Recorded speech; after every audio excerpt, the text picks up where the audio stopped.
జగనన్న గారు ముఖ్యమంత్రి స్థాయిలో ఉన్నారు. జగనన్న గారు ముఖ్యమంత్రి స్థాయిలో ఉండి కూడా ఎంత చెయ్యగలిగుండి కూడా ఏం సాధ్యమైంది, ఏం సాధించగలిగారు? జగనన్న గారిని వాళ్ళ అభిమానులు పొగుడుతున్నారు కదా, పులి సింహము అని పొగుడుతారే, మరి ఏమైంది? మరి ఏమైంది? ఎవరికి పులి, ఎవరికి సింహం? సాక్షి పేపర్కి పులా, సోషల్ మీడియాకి సింహమా? ఏం ఉద్ధరించారు? ఏది? ఒక్కసారి విప్పండి మీ పంజా బీజేపీ మీద, ఒక్కసారి గర్జించండి బీజేపీ మీద మీకు దమ్ముంటే. ఒక్కటంటే ఒక్క వాగ్దానం నిలబెట్టుకోలేదే, అయినా కూడా ఒక్క ఉద్యమమైనా మీరు చేయకపోతే మీరు ఆంధ్ర రాష్ట్ర ప్రజలకు ద్రోహులుగా మిగిలిపోరా? చరిత్ర మిమ్మల్ని క్షమిస్తుందా? అసెంబ్లీలో నిలబడి ఈ మాటలు మాట్లాడుతున్నారే, ఏం చేతనైంది మీకు? కేవలం కేవలం బెదిరింపులు, కేవలం బూతులు తిడుతూ సొంత ఆడబిడ్డల్ని బజారుకి ఇడుస్తున్నారు, వ్యక్తిగతంగా దూషణలు చేస్తున్నారు. ఇదే చేతనైంది కదా మీకు? మీకు పోలవరం సాధించడం చేతనైందా? మీకు స్పెషల్ స్టేటస్ సాధించడం చేతనైందా? మీకు రాజధాని సాధించడం చేతనైందా?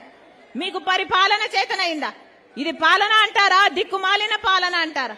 ఇంకో వైపేమో చంద్రబాబు గారు అసెంబ్లీ సాక్షిగా పాలక పక్షము బీజేపీతో ఉన్న సంబంధాల వల్ల విభజన హామీలు మొత్తం అన్ని సాధించుకోగలిగాము, సమస్యలన్నీ పరిష్కరించుకోగలిగాము అని నిస్సిగ్గుగా అబద్దాలు చెప్తుంటే టీడీపీ పార్టీ ఒక్క మాట అయినా మాట్లాడిందా?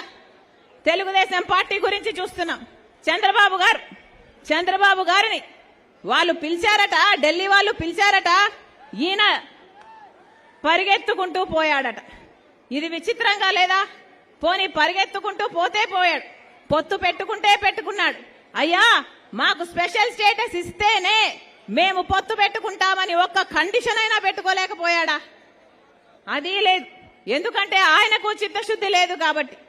వాళ్ళు పిలిచారట, ఈయన పోయారట. పిలిస్తే పోవడానికి, ఆపుతే ఆగమనడానికి ఈయన ఆంధ్ర రాష్ట్ర ప్రజలకు ప్రతిపక్ష నాయకుడా లేకపోతే బీజేపీ కార్యకర్తనా? ఒక్కరికంటే ఒక్కరికన్నా ఇంగితం ఉందా? ఆంధ్ర రాష్ట్ర ప్రజలకు ప్రత్యేక హోదా అన్నది ఎంత ముఖ్యమో ఒక్కరికంటే ఒక్కరికైనా ఆంధ్ర రాష్ట్ర ప్రజల గురించి ఆలోచన ఉందా? ఒక్కరికి కూడా లేదు. అందుకే చెప్తున్నాం ఈరోజు ఆంధ్ర రాష్ట్ర ప్రజలందరూ కళ్ళు తెరవాల్సిన అవసరం ఉంది. మనకు ప్రత్యేక హోదా సంజీవిని లాంటిది. ప్రత్యేక హోదా వస్తే పెద్ద పెద్ద పరిశ్రమలు వస్తాయి. పెద్ద పెద్ద పరిశ్రమలు వస్తే మన బిడ్డలకు ఉద్యోగాలు వస్తాయి. ఈ రోజు ఆంధ్ర రాష్ట్రంలో ఎలా ఉంది పరిస్థితి? కనీసం బిడ్డలకు ఉద్యోగాలు వచ్చే పరిస్థితి అయినా ఉందా? ఒకప్పుడు రాజశేఖర రెడ్డి గారి హయాంలో ఎలా ఉండే? రాజశేఖర రెడ్డి గారి హయాంలో ఫీజు రీయింబర్స్మెంట్ ఉండే. ఆ రోజు రాజశేఖర రెడ్డి గారు చెప్పిన మాట, మీరు ఏది కావాలంటే అది చదువుకోండి, మీరు డాక్టర్ అవుతారా, మీరు ఇంజనీర్ అవుతారా, మీరు ఎంబీఏ చేస్తారా, మీరు ఎంసీఏ చేస్తారా, మీరు ఏది కావాలంటే అది చదువుకోండి, ప్రభుత్వమే ఉచితంగా చదివిస్తుంది అని రాజశేఖర రెడ్డి గారు భరోసా ఇచ్చారు.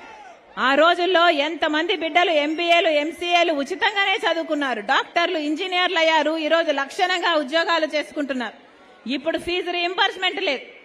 తల్లిదండ్రులే కూలీ నాలీ చేసో అప్పు సొప్పో చేసో బిడ్డలను చదివించుకోవాలి. చదివించుకున్నాక పోని వాళ్ళకు ఉద్యోగాలు వస్తున్నాయంటే అది లేదు. ఈరోజు మన రాష్ట్రంలో 19 లక్షల మంది బిడ్డలకు ఉద్యోగాలు లేక చిన్న చిన్న ఉద్యోగాలు 10,000 రూపాయలకు 12,000 రూపాయలకు ఉద్యోగాలు చేసుకుంటున్నారంటే అది అవమానంగా లేదా? ఆ రోజు జగనన్న చెప్పిన మాట ఏమిటి? ఆ రోజు జగనన్న గారు